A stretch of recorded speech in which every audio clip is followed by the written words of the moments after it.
The Planet Green Trees Show. So where I worked at the Canton Police Department, we had a pretty good, military-style structure there. For following rules, there was discipline instilled.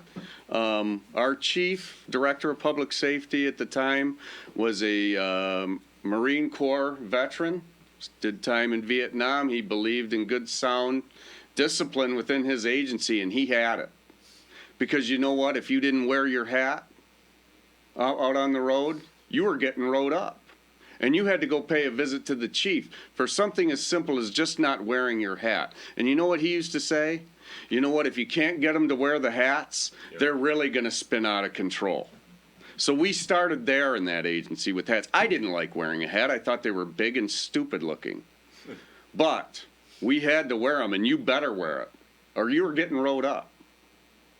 And if we had each and every police agency with that level of leadership and that type of disciplinary structure within the organization, we would have a lot less of this. We didn't have too many use of force issues, excessive use of force issues at Canton. And when we had them, we dealt with them immediately.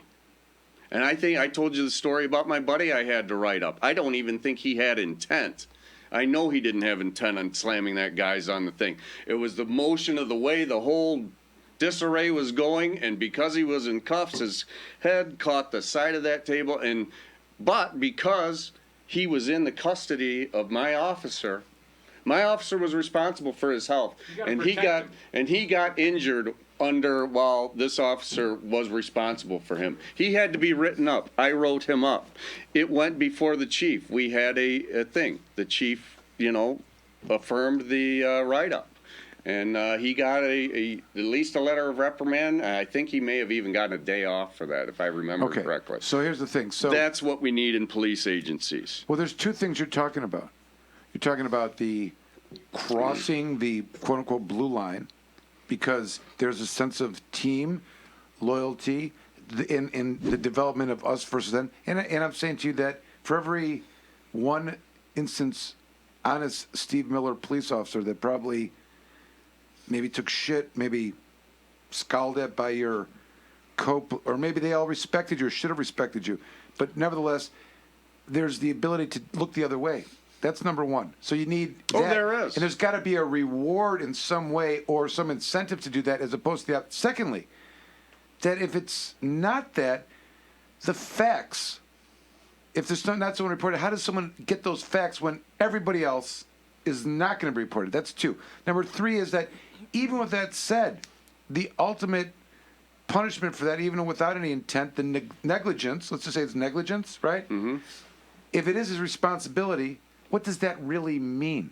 It means that, and he may have caused it, right? And the suspect, but he did end up cracking his head open, bleeding in the hospital.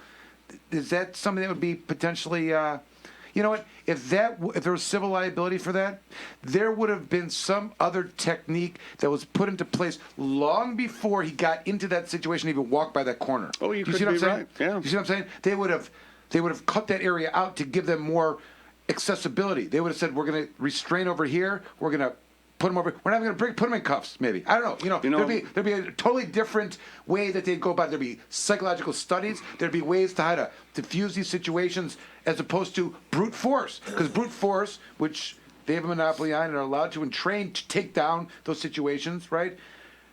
I mean, the point is that I want to recognize what you're saying as being significant and how it should be the norm, and that we probably wouldn't be where we are right now, but still the final piece of there having to be some accountability, even for negligence. But I guarantee you, Michael, to eliminate qualified immunity. Michael, the final piece is to eliminate qualified immunity for the police so that they can be held civilly responsible for these acts. Let me just comment that I've been saying this for weeks. For 4 episodes. 4 rants. You Where can't you- just where jump you right been, in Alan? and say that. What's going on? I didn't hear it tonight. Did you just come up with that idea?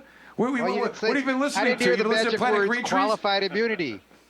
Qualified immunity. Why don't defendants have qualified immunity when they go to court and they don't know the law?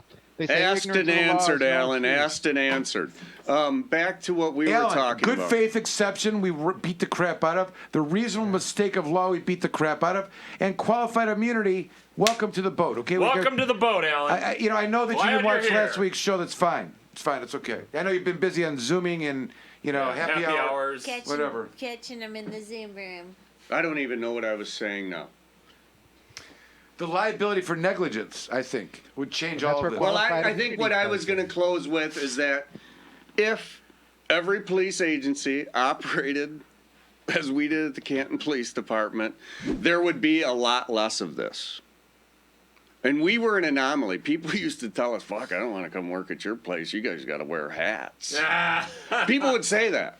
You guys actually get written up over there and get days off and shit. I mean, these were honest conversations I had with members of other agencies. That Canton had the rep. Like, and you worked there, you were under the fucking iron fist. The Planet Green Trees Show.